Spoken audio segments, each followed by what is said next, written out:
कौन थे बुद्ध? एक व्यक्ति ने उनसे पूछा, आप देवता हैं क्या?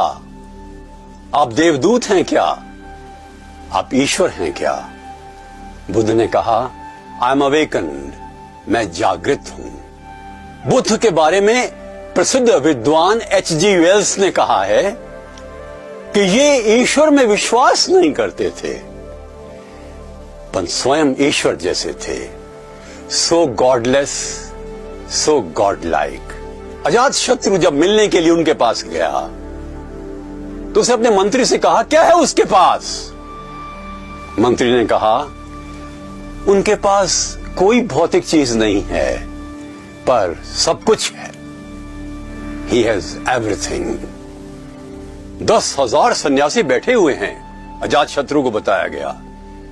वो जंगल में गया, देखा कोई आवाज नहीं है, कोई षड्यंत्र तो नहीं है कहीं। उसे नंगी तलवार हाथ में ले ली, पर जाकर देखा कि 10,000 बौद्ध भिक्षु शांति से बैठे हुए हैं और बुद्ध भी।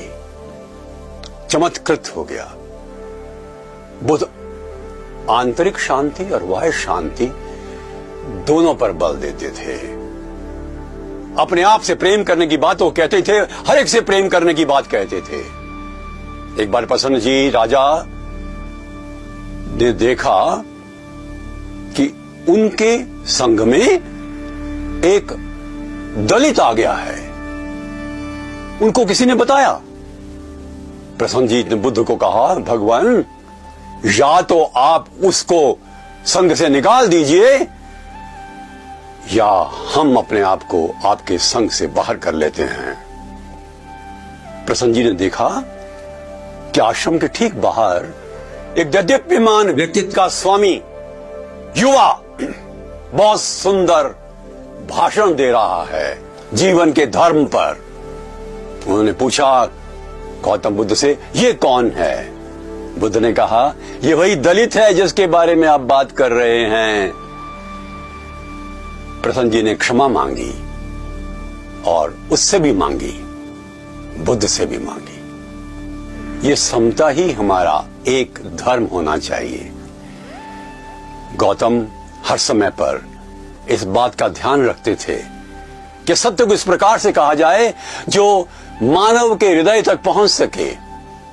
उनका धर्म मानव केंद्रित था, महावीर जी का मोक्ष केंद्रित था, ईसा का ईश्वर केंद्रित था। परंतु सभी धर्मों का सार तो यही है कि अपने जीवन को हम उच्च बनाएं, श्रेष्ठ बनाएं, उत्कृष्ट बनाएं, दैदीप्यमान बनाएं।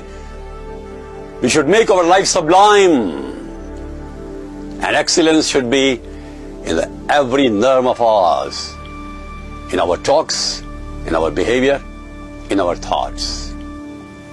गौतम बुद्ध ने जीवन की संपूर्णता पर बल दिया। उनके एक शिष्य थे सबसे अधिक उत्तम, उनका नाम आनंद था। छाया की तरह चलता था उनके साथ। आज बुद्ध का अंतिम दिन था। रोने लगा आनंद। कौन ज्ञान देगा मुझे? कौन मार्ग दिखाएगा? कौन कहेगा अनुचित क्या है और उचित क्या है? बुद्ध ने कहा, आनंद, मेरा कोई गुरु नहीं था, तुम्हें भी किसी गुरु की आवश्यकता नहीं। अप दीपो भाव, अपने दीपक स्वयं बनो। Be your own light, your mentor, your teacher, your father, your guide. और दूसरे दिन ही बुद्ध के जाने के बाद आनंद ने ज्ञान प्राप्त किया, वो बुद्धत्व को प्राप्त हुआ। वास्तव में बुद्ध के बार बार कहते हैं कि सत्य की खोज तुम स्वयं करो। जब उनसे लोग पूछते थे ईश्वर है, और यदि कोई व्यक्ति आत्मविश्वास से कहता ईश्वर है तो बुद्ध कहते नहीं है। कोई कहता ईश्वर नहीं है, कहते बुद्ध कहते थे है। बुद्ध कहते थे स्वयं इस प्रश्न का उत्तर ढूंढो। ईश्वरत्व तो हम सब में है, पर ईश्वर को पाने के लिए अपना मार्ग चुनो। इस प्रकार की स्वतंत्रता विचारों की गौतम बुद्ध के दर्शन में देखने को मिलती है।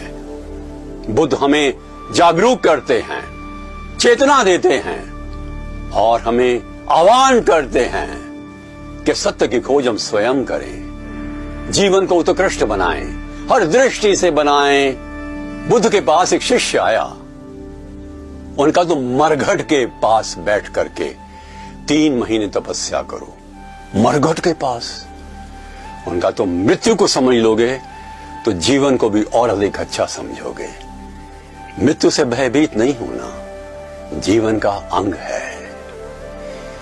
एक बार एक गांव में बुद्ध गए, बहुत से लोग उनको गाली दी। बुद्ध ने कहा आपने दे ली, अब मुझे और जगह जाना है।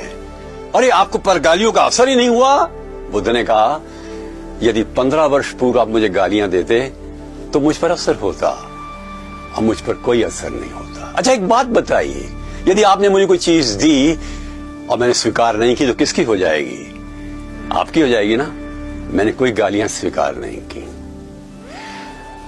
शांत हो गए वो लोग। बुद्ध की महानता थी। भूटान के एक नगर पारो की बात है, मैं एक बहुत बड़े बौद्ध मठ में गया। अलौकिक आध्यात्म का प्रतीक था वो मठ। मैंने उनके प्रमुख से एक सवाल किया, क्यों नहीं गौतम बुद्ध जैसा और कोई व्यक्ति पिछले 2500 साल में बना? उन्होंने कहा क्योंकि किसी ने प्रयत्न ही नहीं किया। Nobody tried। आइए हम छोटा बुद्ध होने का प्रयत्न करें। नमस्कार।